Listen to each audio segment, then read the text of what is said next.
Hello everyone, my name is Mike, and this is the... You suck. What you say? I said you suck.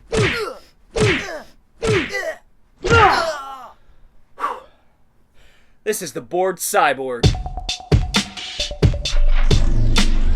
Welcome back to yet another episode. Today I'm gonna be talking about debt collectors, aka The Debt Collector 2, aka a couple other titles depending on where you are in the world. Debt Collectors is the sequel to Jesse V. Johnson's The Debt Collector that came out in 2018. It was one of my favorite films of 2018, definitely one of my favorite action films of the year, and one of the best I had seen since probably the prior Jesse V. Johnson-Scott Adkins collaboration. And yes, this is another Jesse V. Johnson-Scott Adkins collab. Louis Mandylor is back as Sue, and Adkins is back as French, and they are better than ever. I believe this is the 6th collaboration between Adkins and Jesse V. Johnson, and you guys know from my Avengement review a couple years ago, or about a year and a half ago, that this is a match made in heaven. Throw in Louis Mandylor, who is really turning into the heart and soul of this series, and you've just got perfect chemistry. Unbelievable chemistry between these three. Debt Collectors picks up right where the Debt Collector left off. At the end of that film, spoilers, we get a crazy shootout where both Adkins and Mandylor's character, Sue and French, their fate is sort of in balance, and it sort of cuts, the credits roll before we really know what happens to them, even though it's heavily alluded that our main character, at least one of our main characters, dies. Now, this film does a really funny thing with the writing. Jesse V. Johnson actually pokes fun in a self-referential kind of way in the beginning when Sue and French meet up again. And French is sort of like, yeah, I got shot here, and I don't know how I lived, I don't know how you lived, but hey, we're here. So Jesse V. Johnson knows very well that that the audience is going to question, how did they survive that, or at least how did Sue survive that shootout at the end of the first film? And I think it's just great, witty writing. I think it's fun to self-reference and say, hey, you know what? We know what you guys want. Let's bring it. Essentially, the validity of these two characters still standing is questioned by our characters, which I think is very funny. Technically, everything is stepped up here. Jesse V. Johnson is just getting better and better behind the camera. The lighting, the cinematography, the editing is tighter than ever. This is just such a remarkably well-made film outside of the plot and outside of the action, which I'm going to get to, obviously. But the film looks great. There's some inventive angles, some creative shots. There's even some movement during some of the dialogue shots that really adds sort of a dynamic angle to some of the simpler shots in the film, and I really like what Jesse V. Johnson is doing and how he's really, really burgeoning as a filmmaker. He's just getting better and better. I also think the film is even funnier, and it also has even more heart than the original. There's some complexity with the characters that we delve into, and the character development is wonderful. You care even more about Sue and French as the story goes along. Their personalities just emanate from the screen. And in the first 5 minutes, in terms of humor, we get this fight sequence with French against a whole bunch of, as he calls them, geriatric Yanks, in some great dialogue where he starts educating them essentially about the Revolutionary War and King George. And right before they fight, he says something along the lines of, and like King George said, come and fucking get it. And it just pumps you right up, and we get a great opening action sequence. I was in tears laughing in the first 5 minutes, and that leads me to Scott Adkins as French here. He is just getting better and better as an actor. He totally embodies this character, and his timing, his quips, his remarks, just perfectly timed every single moment, and it just keeps you engaged in his character. And he's not as deep as Sue's character, which I'll get to, but he's the heavy, where Sue's character is really turning into the heart and soul, or has been the heart and soul of this series. Sue's a character that's just been beat up his whole life, literally and figuratively, and all throughout these movies. And it just makes you care for him so much more. He's like a teddy bear that's all patched up and stitched up and everything, but he's still lovable. He still has a heart there somewhere, and it's really a well-written character. And I have to say, these are some of the most likable action movie characters that I've seen in such a long time. They're characters you remember. You remember their names, you remember who they are, and when I saw them on screen again, going back and forth, it just really lit me up. It makes me feel like it's the 80s or the 90s in terms of action movies, buddy movies, because this is definitely a buddy movie. Now, I want to say right up front, this film is not as action heavy as the original Debt Collector. In fact, the action scenes mean more in this movie. When they do happen, they are fantastic. Of course, they're shot low, shot wide, steady camera. Jesse V. Johnson knows what he's doing, but each action sequence has more meaning than pretty much all of the action sequences in the original film, where it was like, get to point A, get to point B, get to point C, and then madness happens and they gotta fight their way out of it, which I adore, by the way. But I think this film, it's smarter in terms of the action set pieces and what they actually mean.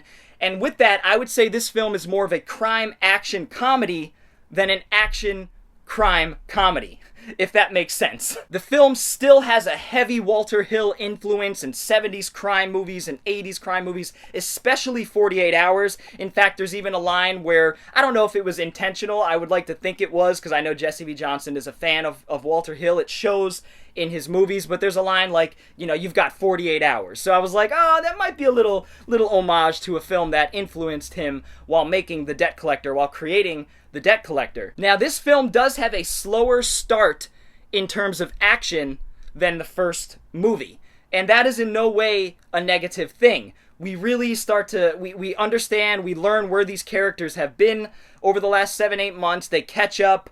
There's some revelations that are revealed throughout the first act. It makes you just kind of settle back into these characters, and the anticipation of the action is really what you look forward to.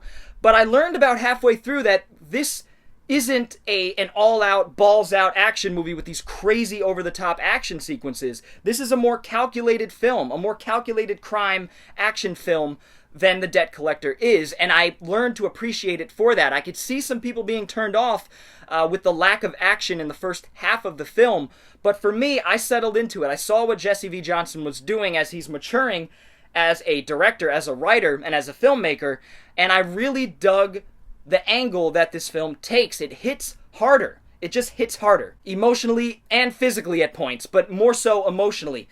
You really are ingrained in these characters. Now, the plot is pretty straightforward and simple, a little bit more complex than the original film, like I said, which kind of goes from A to B to C.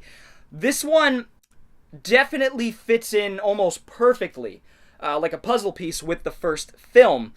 Essentially, well, I don't want to say too much, but I'll say that something that they did in the first film comes back to haunt them. It's about French's character really trying to understand what's going on, where Sue has a little bit more information as to what's going on and maybe keeping something from French, and that adds some really great character moments, and even some, I'll just say, some scenes that reminded me of They Live. I'm not going to go too deep into it, but there is certainly a They Live homage here, and it is glorious. It's one of my favorite scenes in the entire film. It hits hard because you care so much about these characters and about what they're doing and about how they feel about each other, and it just really, really hit for me. So the action, right? This is what we go into a Adkins film, or especially an Adkins and Jesse V. Johnson film for. Now, like I said, there's not as much here. In fact, the characters evolve with the action. It even gets to a point where French is like, you know what? F*** this. I don't want to fight anymore. And he pulls out a spanking shotgun. And so it makes sense with the evolution of these characters. Adkins is only getting better and better as a debt collector. And of course, Sue is sort of the OG debt collector, the veteran debt collector. But at a point, French is like, you know what? Why am I getting my ass beat up for the last movie and a half? And he's like, you know what? Let's change up the tactics here. And I really like that evolution. I could see people not liking that direction, but I think it's organic and makes sense with both of our characters. Now, with all that said, we still get 3 or 4 great action sequences that I wish were a little bit longer. Some of them I wish were a little bit longer. The opening scene is fantastic. The best fisticuff scene, I think, in the movie, save for one that I can't really talk about. We get a pretty good short and sweet, pretty brutal fight sequence in the desert, and then in the end we get another glorious shootout where everything sort of comes together, everybody meets up, and in just typical classic fashion, and we get a pretty over-the-top action sequence. I gotta admit, it's super over-the-top, but it's so much fun. And there's a great henchwoman character named Felix, and she's just so imposing. She's scary when she's on screen. She doesn't say much until the end, which actually makes her character even that much more funny, but she's just an imposing character, and you know she's dangerous. And the action is so much more circumstantial. There's actually a great sequence in a boxing gym where Sue knows it's a boxing gym, but French doesn't. He didn't read the job correctly, and it actually makes for a funny character moment. But it's a revelation to both French and the audience that the job that they're now at is actually a boxing gym with a whole bunch of like prize fighters and up and coming cats. So it's a really good setup, and this sequence plays out not like you'd expect, but again, really good. It actually sheds some light on Sue's past as a boxer, which is alluded to. There's a lot more backstory about, not a lot, but there's some more backstory about the ninja film that he was in the 80s. And you know Jesse V. Johnson sort of invoking Enter the Ninja and Revenge of the Ninja, the 80s canon ninja films, American Ninja, all those great films where Sue's character used to be or played a ninja in one of those films. There's a similar character in here that reminded me of John Wick 3's villain, Mark Dacascos' villain, where he kind of looks up to the action hero in the film. It's kind of a funny nod to John Wick in that way, I think. This film does such a great job. The writing, the characters, everything works so well together, and it makes you root for these characters. Like, I haven't rooted for characters in a long time. I feel like I know these guys. It's like a bromance. It's like I'm a part of their bromance, and I'm just sort of observing it, and it's just so glorious. It's so funny. It's so heart-wrenching. That's the thing. This film just balances the humor with the action, with the gritty crime, and the deep moments, the deep character moments that really make you feel for our characters. Overall, I loved Debt Collectors. In fact, I like it more than The Debt Collector, despite the action being different, a different approach to the action. Debt Collectors isn't a better action film, but it is a better film overall. And it's more 70s, 80s crime film than it is 80s, 90s action film. And I love it for that. I appreciate it for that. It didn't do the same thing over again. It tried something new. Jesse V. Johnson, Adkins, and Mandalore took a risk, and in my opinion, it paid off in spades. And I cannot wait to see a sequel to this movie. It definitely sets up for a sequel. Debt Collector 3, let's round out a nice action crime trilogy. That would be incredible. I can't wait to see what Jesse V. Johnson and the boys have in store for us next time. Debt Collectors is awesome. If you like the first film, I really, really think you're going to love this film. But go into it knowing that Jesse V. Johnson is going to be trying something new. These guys, the chemistry is palpable. It's incredible. Can't wait to see what they have to do next. Debt Collectors is awesome. I just want to thank you all for checking out my review of Debt Collectors. I hope you enjoyed this video, and I really hope you enjoy Debt Collectors the movie. And if you have seen it, or if you're looking forward to seeing it, leave down in the comments below how you feel about this sequel. Are you excited for it? Do you love it if you've seen it? I'd love to know what you guys think, and we can get a little discussion rolling. If you enjoyed this video, feel free to give it a thumbs up, and if you're new to the channel and want to see more videos like it, go ahead and hit the subscribe button, as well as the little bell for notifications.